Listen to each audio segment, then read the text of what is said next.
Welcome to hot topic. నేను మీ బ్రహ్మనాయుడు. గతంలో జగన్మోహన్ రెడ్డి గారు ముఖ్యమంత్రిగా ఉన్నటువంటి సమయంలో ఆయన ఢిల్లీ టూర్ తర్వాత బహిరంగంగా ప్రెస్ మీట్ అయితే ఉండేది కాదు, ప్రెస్ నోట్ అయితే రిలీజ్ చేసేవాళ్ళు.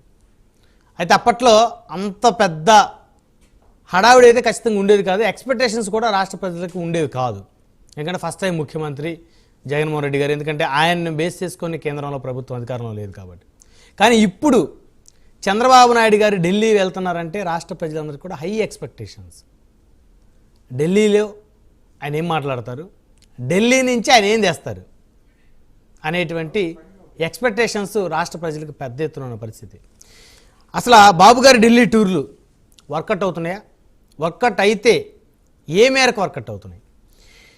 కేంద్రం ఏపీ డిమాండ్లు ఏ మేరకు నెరవేర్చుతుంది? ఎందుకంటే రాష్ట్రంలో ఇటు కూటమి మద్దతుతో కేంద్రంలో ప్రభుత్వం ఏర్పాటు చేసిన పరిస్థితి. సో కాబట్టి ఖచ్చితంగా ఆంధ్రప్రదేశ్ రాష్ట్రానికి ఎంతో కొంత హై ప్రయారిటీ అయితే కేంద్ర ప్రభుత్వం ఇవ్వాల్సినటువంటి అవసరం అయితే ఉంటుంది. సో నిధుల కొరతకు ఏ మేరకు చెక్ పడుతుంది? అదేవిధంగా బాబు గారి ఢిల్లీ టూర్ల వెనక అజెండా ఏంటి?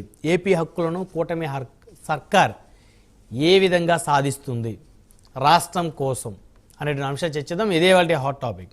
ఆ టాపిక్లో మనతో పాల్గొనడం కోసం కాకుమాన్ రాజశేఖర్ గారు, వైఎస్ఆర్ కాంగ్రెస్ పార్టీ సీనియర్ నాయకులు, ఏపీ లెడ్ క్యాప్ మాజీ చైర్మన్, మనతో జూమ్ కాల్ అందుబాటులో ఉన్నారు. అదేవిధంగా విక్రమ్ పోలా గారు, సీనియర్ జర్నలిస్ట్, రాజకీయ విశ్లేషకులు, మనతోటి జూమ్ కాల్ అందుబాటులో ఉన్నారు. అదేవిధంగా పూడి తిరుపతిరావు గారు, భారతీయ జనతా పార్టీ సీనియర్ నాయకులు, మరికొద్దిసేపట్లో వారు జూమ్ కాల్లో జాయిన్ అవుతారు. అదేవిధంగా విద్యాసాగర్ గారు, తెలుగుదేశం పార్టీ రాష్ట్ర అధికార ప్రతినిధి, మరికొద్దిసేపట్లో వారు జాయిన్ అవుతారు.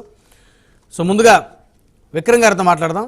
విక్రమ్ పోలా గారు, సీనియర్ జర్నలిస్ట్, రాజకీయ విశ్లేషకులు. విక్రమ్ గారు, గుడ్ మార్నింగ్ అండి. గుడ్ మార్నింగ్ అండి. మిత్రులు కూడా గుడ్ మార్నింగ్. డిబేట్లో ఉన్న రాజశేఖర్ గారికి, మిగతా మీకు అందరికీ. So high expectations, Chandrababu Naidu గారు ఢిల్లీ వెళ్తున్నారు, ఆయన ఢిల్లీలో 2 రోజులు ఉన్నారంటే ఖచ్చితంగా చాలామంది కేంద్ర మంత్రులతోటి, అదేవిధంగా ప్రధానమంత్రితోటి వారందరితో చర్చిస్తారు. సో వాళ్ళతో చర్చించిన తరుణంలో మరి రాష్ట్రానికి రావాల్సినటువంటి అంశాల మీద ఖచ్చితంగా చర్చిస్తారు. కాబట్టి అందరికీ కూడా హై ఎక్స్పెక్టేషన్స్ ఉంటున్నాయి. గత 5 ఏళ్ళు అయితే ఆ ఎక్స్పెక్టేషన్స్ లేవు జగన్మోహన్ రెడ్డి గారు ఢిల్లీ వెళ్ళిన పర్యటనకు సంబంధించి. సో ఇప్పుడు ఏ మేరకు రాష్ట్ర ప్రయోజనాలను ముఖ్యమంత్రి చంద్రబాబు గారు సాధిస్తారనుకోవచ్చు? ఖచ్చితంగా అంటే ఢిల్లీ పర్యటన అనేది ఊరికే ఆషామాషిగా పెట్టుకునే పర్యటన కాదు. ఇదేంటంటే కేంద్రంతో నిరంతరంగా కేంద్రం మీద ఒత్తిడి తీసుకురావటం, రాష్ట్రానికి కావాల్సినటువంటి ప్రయోజనాలను సాధించడం అనేటువంటిది అది నిరంతరం జరుగుతూ ఉండాలండి. అది ఎప్పటికప్పుడు ప్రధానమంత్రి గారిని, అదేవిధంగా సంబంధిత శాఖ మంత్రుల్ని కలవటం, రాష్ట్రానికి సంబంధించి అంటే విభజన చట్టంలో ఉన్నటువంటి హామీలు ఇంకా నెరవేరాల్సినటువంటి అవసరం ఉంది.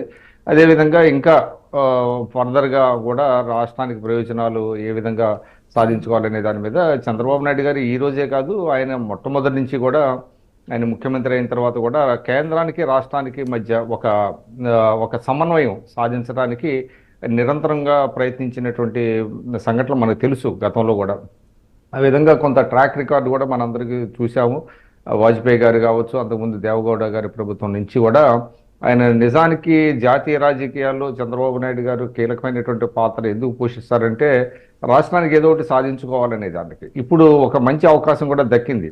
ఎందుకంటే మనందరికీ తెలుసు, ఎన్డీఏ ప్రభుత్వం, ఇటు తెలుగుదేశం, అదేవిధంగా అంటే బీహార్లోని నితీష్ కుమార్ గారి జేడీయూ పార్టీల బలం మీద ఆధారపడి ఉన్నటువంటి నేపథ్యంలో కొంత ఒత్తిడి మరింత పెంచగలిగితే రాష్ట్రానికి ప్రయోజనాలు ఆ మేరకు లభిస్తాయి. ఇప్పటికే మనకు తెలుసు, యూనియన్ బడ్జెట్లో కొన్ని నిర్దిష్టమైనటువంటి హామీలు ఇచ్చారు. అది రాజధాని నిర్మాణం కావచ్చు, పోలవరం నిర్మాణం కావచ్చు, ఇతరత్ర రాష్ట్ర రహదారులు కావచ్చు, హైవేలు, ఇట్లాగా చాలా అంశాల్లో కేంద్రం నిర్దిష్టమైనటువంటి హామీలు ఇచ్చింది. దాన్ని అంటే ఎక్స్పీడేట్ చేయడానికి, అంటే స్పీడప్ చేయడానికి కోసం కూడా ఆయన కూడా మళ్ళీ తాజాగా ఢిల్లీ పర్యటన పెట్టుకోవటం.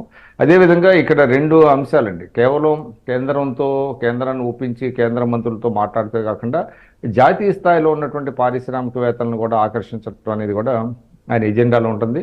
మనం చూసాము తాజాగా టాటా గ్రూప్ చైర్మన్ చంద్రశేఖరన్ గారితో ఆయన ఇదవటం. అదేవిధంగా ఈరోజు శ్రీ సిటీలో కూడా కొన్ని కంపెనీలకి ఆయన శంకుస్థాపన చేయబోతున్నారు.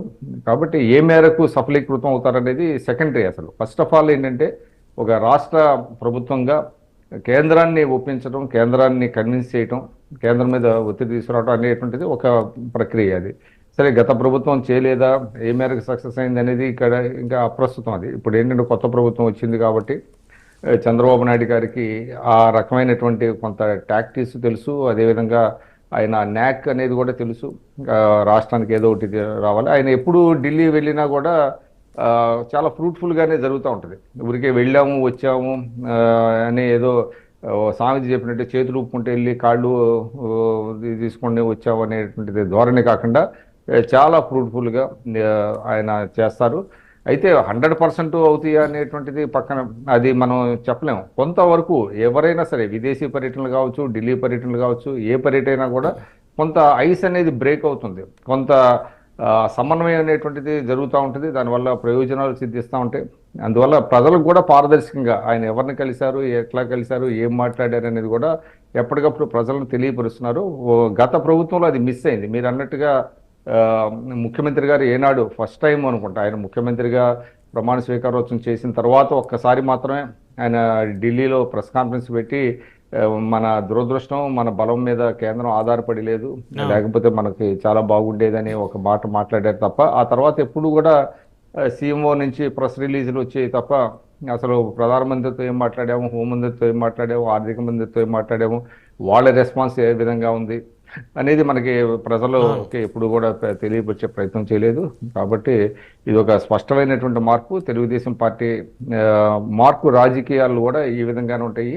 అందువల్ల ప్రజలు హై ఎక్స్పెక్టేషన్స్ ఉంటాయి. కానీ హై ఎక్స్పెక్టేషన్స్ కాకపోయినా ఎంతో కొంత అయితే మేలు జరుగుతుంది, జరిగింది.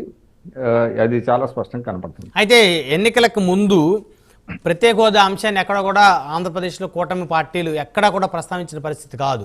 అయితే ఇప్పుడు వైఎస్ఆర్ కాంగ్రెస్ పార్టీ ప్రత్యేక హోదాను తెర మీదకి తీసుకొని వస్తుంది. దాన్ని ఎట్లా చూడాలి సార్?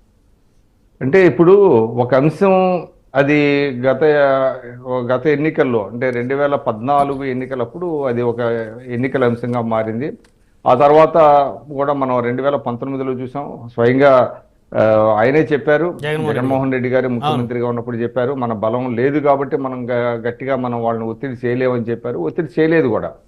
కాబట్టి భారతీయ జనతా పార్టీ కూడా ఇది ముగిసిన అధ్యాయం అని వాళ్ళు చెప్పిన తర్వాత దానిని ఎన్నికల అంశంగా పరిగణించలేదు ఏ రాజకీయ పార్టీ ఎక్సెప్ట్ కాంగ్రెస్ పార్టీ. నాకు తెలిసినంత వరకు కాంగ్రెస్ పార్టీ మాత్రం మేము అధికారంలోకి వస్తే కేంద్రంలో కావచ్చు, రాష్ట్రంలో కావచ్చు, మేము అది ప్రత్యేక హోదా దాని మీద మొదటి సంతకం పెడతామని చెప్పేసి వాళ్ళు చెప్పారు. బట్ ఇప్పుడు కూటమి మాత్రం అటువంటి ప్రామిస్ వాళ్ళు అయితే చేయలేదు.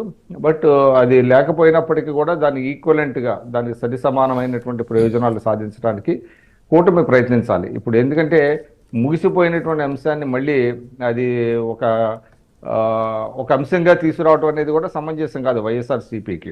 ఎందుకంటే నేను ఒక ఉదాహరణ చెప్తున్నాను. ఇప్పుడు ఎక్కడైనా సరే కొన్ని అంశాల మీద కొంత వరకు జరుగుతుందండి. ఆ జరిగిన తర్వాత ఏమవుతుందంటే ఆ సబ్జెక్టు అయిపోయిన తర్వాత, అంటే ఉదాహరణకి ఒక పార్లమెంట్లో కావచ్చు, ఒక అసెంబ్లీలో కావచ్చు, ఒక అంశం మీద ప్రతిపక్షాలు పట్టుబడతాయి. కానీ పాలకపక్షం దాన్ని కనుక ఎలో చేయకపోతే వాళ్ళు ఏం చేస్తారు, నిరసన తెలుపుతారు, బయటికి వెళ్ళిపోతారు. మళ్ళీ వెంటనే మళ్ళీ వస్తారు, తిరిగి బిజినెస్ అంటే వేరే బిజినెస్లోకి వెళ్ళిపోతారు. అంటే ఆ అంశంలో తమ నిరసన వ్యక్తం చేస్తారు, అక్కడికి అది ముగిసిపోద్ది.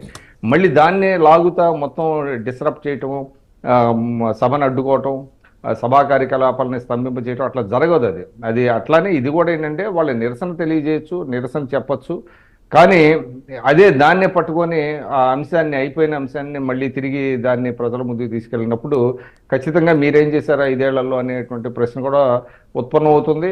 అదేవిధంగా అది మీరు రాష్ట్ర ప్రయోజనాలు కాపాడుకోలేనందువల్లనే ప్రజలు కూడా ఈ విధమైనటువంటి తీర్పు ఇచ్చారనేటువంటిది కూడా మాట్లాడుకోవాల్సి వస్తుంది. కాబట్టి ఇప్పుడు ఆ అంశాన్ని వాళ్ళు ఒక పొలిటిసైజ్ చేయటం అనేటువంటిది కరెక్ట్ కాదు. అది ఏ మేరకు వాళ్ళకి ఉపయోగపడుతుంది అనేటువంటిది, అది బూమరాంగ్ అవుద్దా, వాళ్ళకి ఉపయోగపడుతుందా?